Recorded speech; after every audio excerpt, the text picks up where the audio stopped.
삼체 속에서는 얽힘 상태에 있는 양성자 컴퓨터를 삼체인과 지구 측에 나눠서 두고요. 정보를 주고받는 설정인 거죠. 실제 과학계에서는 양자 세계에서 양자 얽힘이 빛보다 빠른 속도로 일어난다고 보고요. 양자 컴퓨터와 양자 통신, 양자 센서 분야에서 양자 얽힘을 재현해 정보 처리량을 높이는 연구를 지금까지 하고 있는 중입니다.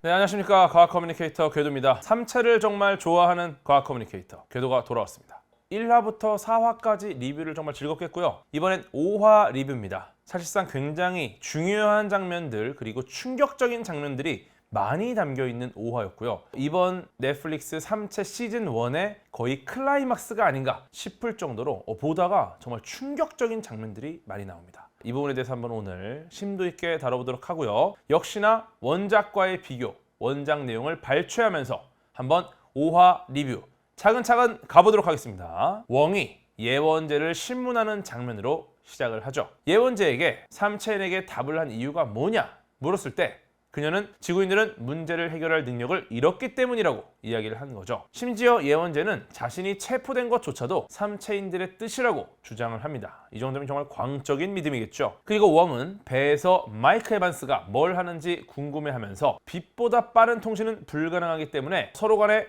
통신은 어렵지 않겠느냐 했지만 예원재는 삼체인이라면 가능하다라고 이야기합니다. 여기서 사용된 방식이 바로 양자 얽힘을 이용하는 방식이죠. 양자 얽힘이 과연 가능한지에 대한 이야기는 잠시 후에 다시 이야기해 보도록 하겠습니다. 마이크 에반스의 배는 심판의 날에 파나마 운하를 통과할 예정이었죠. 지구를 지키기 위해 고군분투하지만 굉장한 꼰대 웨이드는 선박 내의 데이터를 얻어야 한다고 주장을 합니다. 하지만 여기서 문제는 데이터가 훼손되지 않은 채로 가져올 방법이 마땅치 않다라는 거였죠. 만약 특수부대를 파견하면 특수부대다 하면서 삼체인을 추종하는 무리는 데이터를 부숴버릴 수도 있고요. 미사일을 발사한다고 해도 마찬가지로 그 데이터가 파손될 수가 있겠죠. 독가스를 살포해도 여전히 독가스가 퍼지는 시간이 있기 때문에 방법이 있습니다. 즉 삼체인을 추종하는 무리가 어떻게 해서든 이 데이터를 손상시키지 못하도록 하고 그 무리들만 무력화시킬 방법이 필요했던 거죠. 결국 나노파이버를 연구하는 5기의 연구 결과를 활용하려고 합니다. 그런데 여기서 굉장히 중요한 질문이 나옵니다. 왜 굳이 하고 많은 방법 중에서 나노 섬유로 배를 자르는 번거로운 방법을 이용하려고 한 걸까요? 어떻게 보면은 배를 가로로 아예 잘게 조각을 내는 이 방법이 굉장히 드라마틱하면서 정말 충격적인 방법으로 다가옵니다. 사람이 정말 후두둑 썰리죠. 그런데 왜 굳이 이런 방법을 이용했을까? 충격적인 어떤 비주얼을 선사하려는 건가? 어떤 극적인 장면을 보여주려고 한 건가? 의문이 들 수밖에 없습니다. 한번 원작을 살펴보도록 하겠습니다. 주의할 점은 심판 1호에 있는 삼체 정보를 안전하게 확보하는 것을 전제로 해야 한다는 것입니다. 심판 1호는 유조선을 개조한 것으로 선체 상부와 내부의 복잡한 구조를 더해 선원이라도 자주 가는 구역이 아니면 지도를 가지고 가야 할 정도라고 합니다.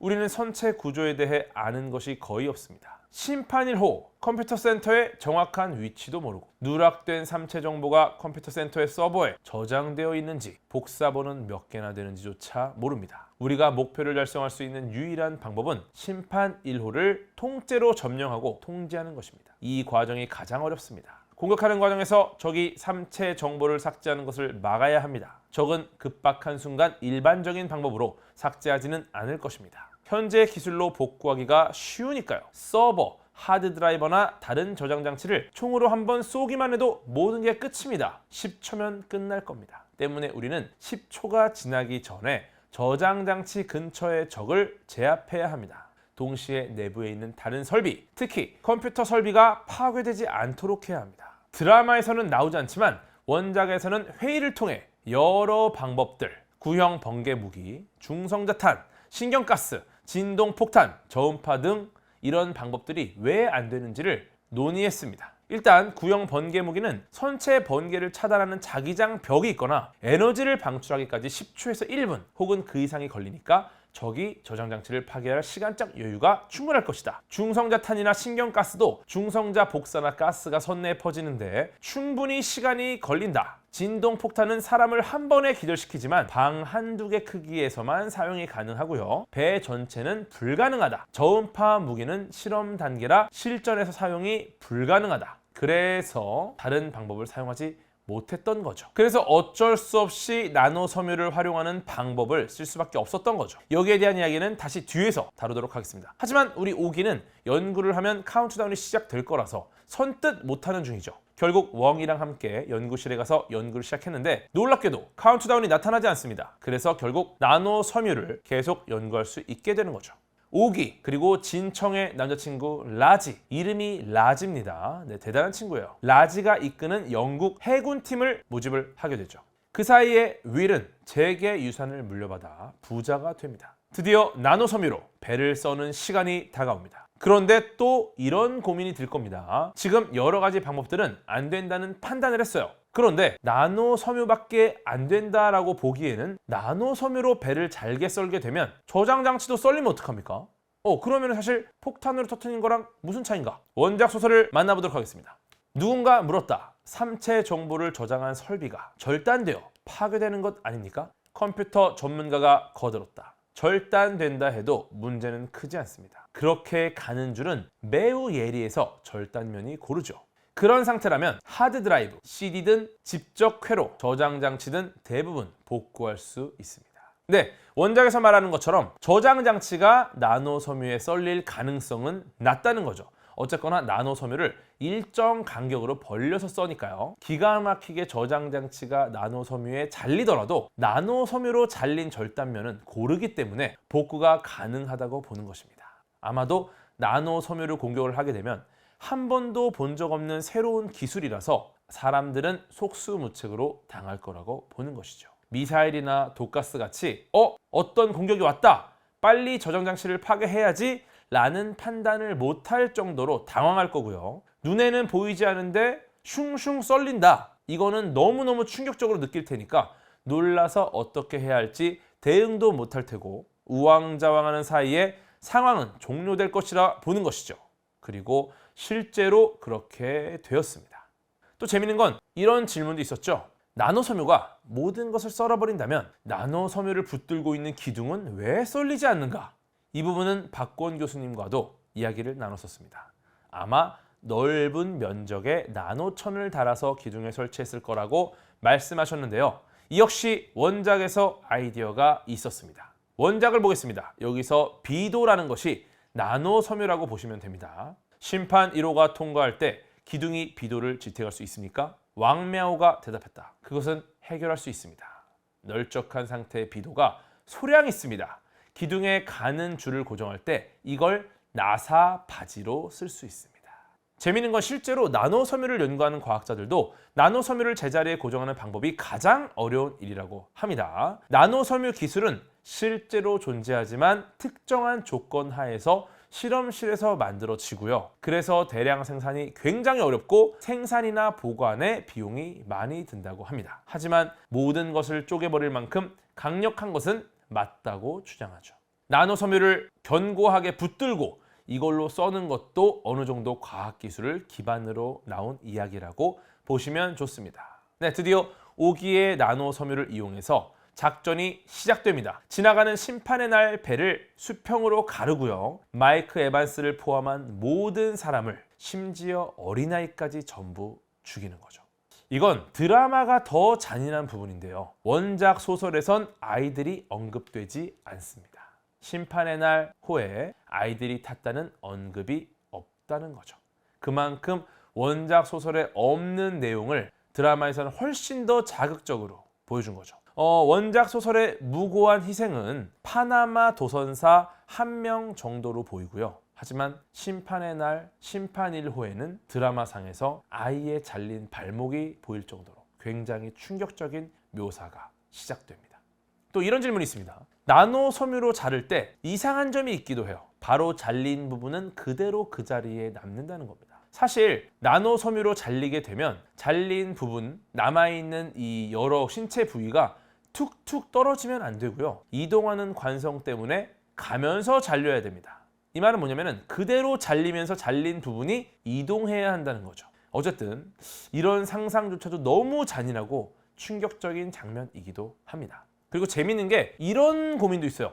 왜 굳이 벌건 대낮에 썰었을까? 사실 이거를 밤에 했다면 조금 덜 잔인했을 것 같아요. 근데 너무 밝은 낮에 자연광이 쨍쨍할 때 하니까 너무 잔인해요. 근데 낮에 한 것도 충분히 어떤 근거가 있습니다.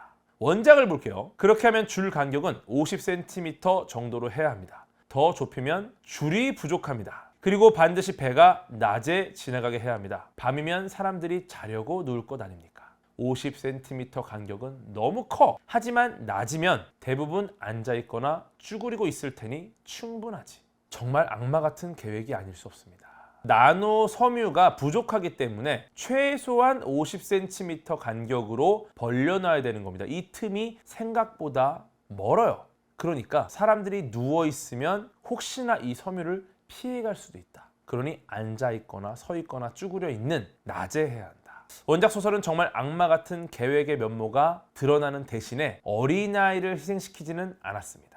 드라마는 낮에 하는 이유를 정말 악마처럼 표현하지 않은 대신에 잘린 아이의 발목을 보여주는 것처럼 악마 같은 계획이라는 걸 직접적으로 보여줬죠. 어쨌든 계획대로 웨이드는 데이터가 담긴 저장 장치를 확보했습니다. 혹시나 잘렸어도 잘린 저장 장치의 단면이 깔끔할 것이기 때문에 복구가 가능했을 거고요. 다행히 드라마에서는 잘리지 않았죠. 그리고 삼체인이 인류의 거짓말 능력을 알게 되고 혼란에 빠진 순간을 찾아내게 됩니다. 그리고 이 내용을 예원재에게 들려주죠.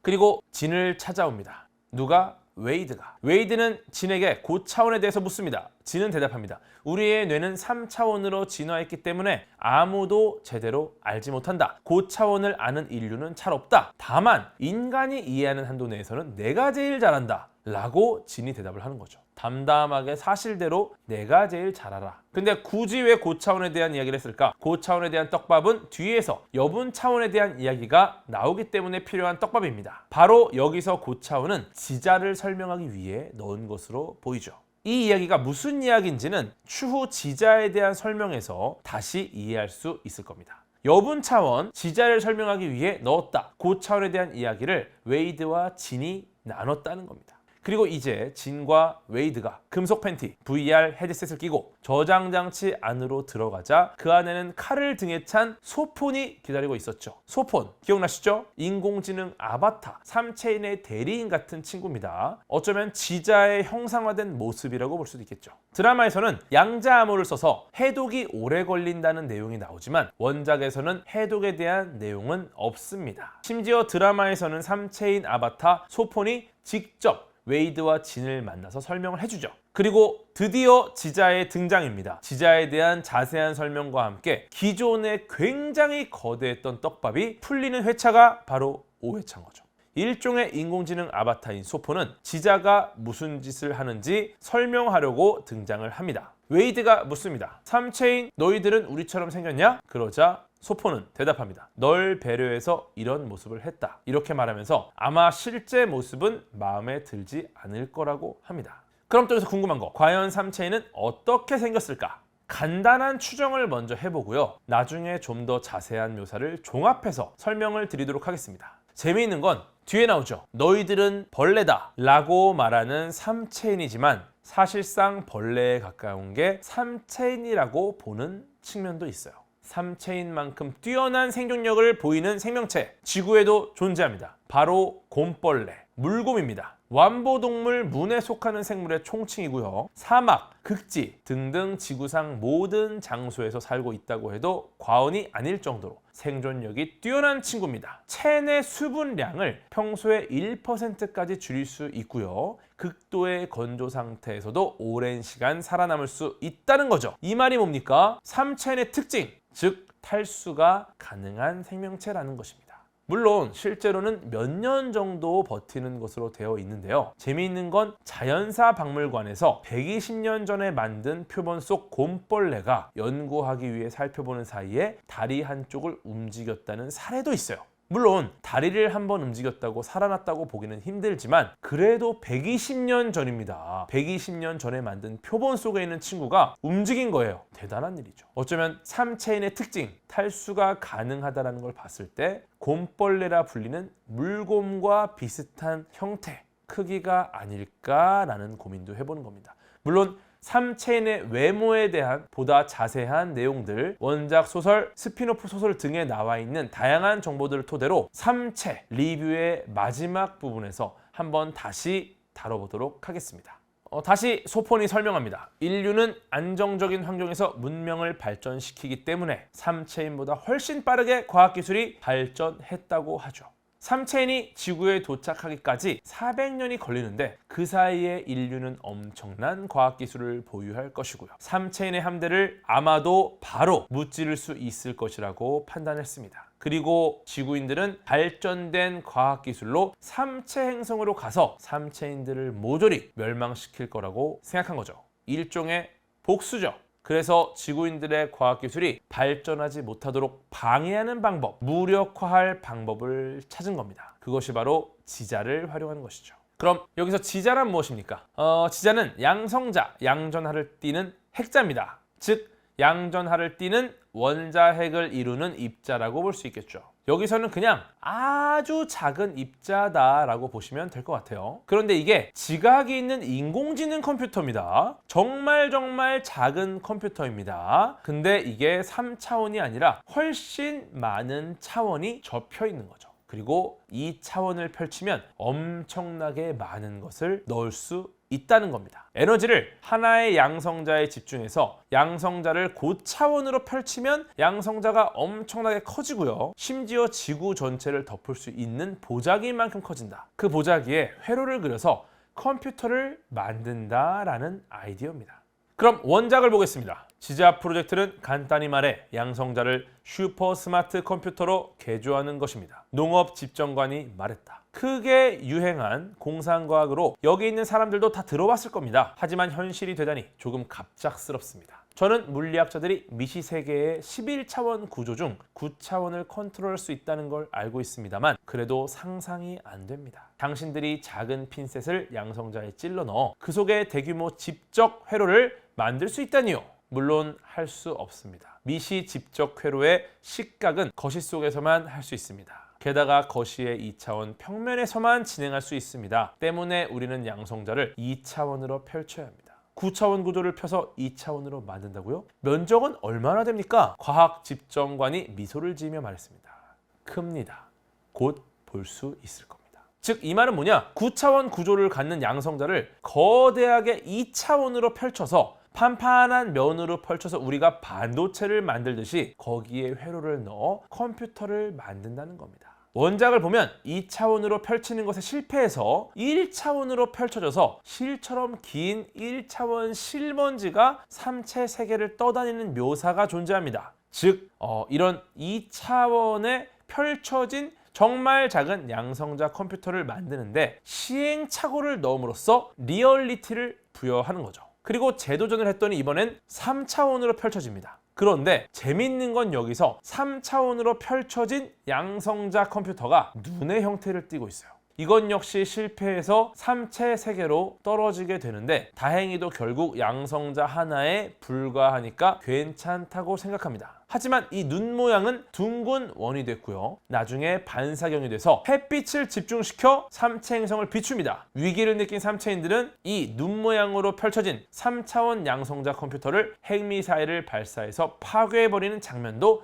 원작 소설에 등장을 하죠. 재미있는 건 아마도 5화 말미에 나오는 하늘의 눈이 바로 삼체인이 실패한 시행착오를 지구에서 삼체인의 능력과 강력함을 보여주기 위한 장치로 활용한 것 같습니다. 어떻게 보면 원작 소설에 나오는 묘사를 다른 방식으로 다른 시기에 활용을 한 거니까 이런 요소도 굉장히 재밌습니다. 이후 2차원의 회로로 인공지능 컴퓨터를 만드는데 성공을 결국 합니다. 다시 차원을 높이고요. 그러면 점점 작아질 거라는 거죠. 같은 방식으로 지자 4개를 만들었고 2개의 쌍을 만들어서 양자 수준으로 얽혀서 연결을 했습니다. 그리고 지자 1호와 2호는 지구로 갔고요. 3호와 4호는 삼체 행성에 남는 거죠. 두 개는 지구로 보냈고 두 개는 삼체인이 보유하는 상황이 되었습니다. 여기서 재밌는 건 또 질문이 있어요. 양자 얽힘을 통한 통신이 정말 가능할까요? 드라마 속 삼체인이 4광년 떨어진 지구를 향해 광속의 1%로 달려가는 동안에 지구에 먼저 일종의 통신기 역할을 하는 지자를 보내 지구를 살핀다라는 겁니다. 그럼에도 그 정보를 빛의 속도로 전달을 하면은 정보가 4년 뒤에나 온다는 거죠. 이거를 기다릴 시간이 없기 때문에 삼체인들은 양자 얽힘을 통해 순식간에 정보를 받을 방법을 생각해냅니다.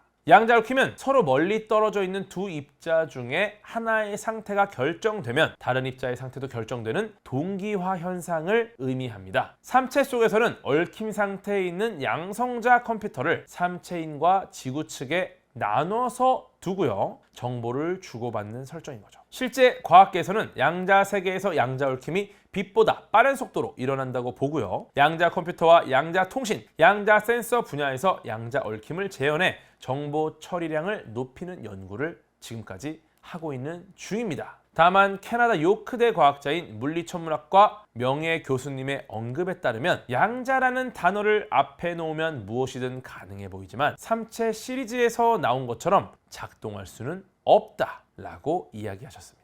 양자 얽힘은 실제 존재하는 현상이지만 지구의 사진이나 지구에서 벌어지는 이야기, 사건들을 담은 정보가 그대로 전송될지는 미지수라는 거죠. 애초에 양성자로 정보를 전달하는 것부터가 맞지 않는다는 의견도 있습니다. 이게 무슨 말이냐면 양성자는 원자핵을 구성하는 기본 입자입니다. 그래서 양자 세계에서 에너지를 전달하는 전자나 광자 같은 기본 입자보다는 훨씬 크기가 크다는 거죠. 그러니까 양성자를 전자나 광자로 바꾸고 삼체인과 지구 사이에 어떤 방식으로 정보를 주고받을지 약속만 된다면 통신이 가능할 수도 있겠다는 견해도 있어요.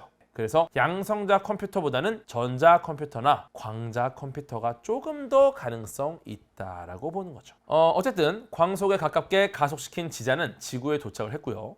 지구에서 일어나는 모든 정보를 삼체 세계에 전달을 합니다. 과학적 모든 발견을 엉망으로 만들고 의문에 대한 답은 미스테리가 되어버리고 진실 대신 기적을 볼 것이고요. 삼체인이 원하는 것만 인류는 볼 수 있을 거고요. 인류에게 두려움을 다시 가르칠 것이다 라고 삼체인은 당당하게 주장을 할 수 있게 되는 근거가 바로 이 지자인 거죠. 이후 전 세계 모든 전자장치에는 너희들은 벌레다 라는 메시지가 표시가 되면서 지자를 이용해 하늘에 거대한 눈을 만들고요. 지구상의 온 인류에게 삼체인의 강력한 능력을 과시합니다. 또 여기서 질문이 있습니다. 너희는 벌레다 라고 대대적으로 선전포고한 삼체인의 의도는 무엇이었을까? 솔직히 그럴 필요까지 없진 않나? 이런 생각이 들어요. 왜냐면은 굳이 선전포고를 한다고? 그냥 조용히 조금씩 잠식해 나가면서 과학기술 발전을 더디게 하고 도착할 때까지 400년을 버티면 되는 거 아닌가? 왜 이런 짓을 했을까? 원작 소설에서는 지구 문명 정보 분석을 해봤더니 이렇게 너희는 벌레다 라고 하면은 사회가 절망과 공포에 빠져서 스스로 타락하고 붕괴할 거라고 삼체인들은 결론을 내린 거죠. 그래서 이런 도발을 한 겁니다. 인간들이 스스로 무너지라고. 그리고 인간과의 소통 과정에서 거짓말을 배우진 못했지만 인간이 자주 사용하는 벌레라는 비유법을 습득을 한 거죠. 그래서 너희는 벌레다 라는 습득한 비유법으로 이야기를 한 겁니다. 인간의 비유법을 삼체인들이 습득했다. 이것도 정말 중요한 포인트입니다.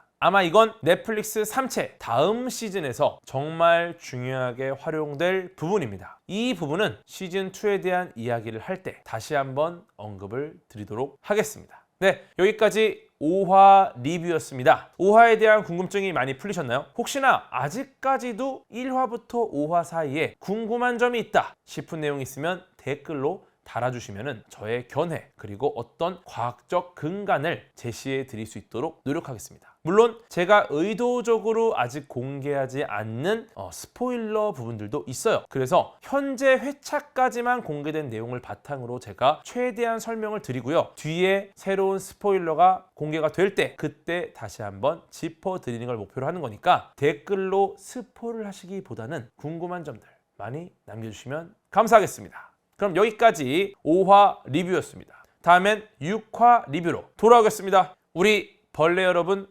항상 건강하세요.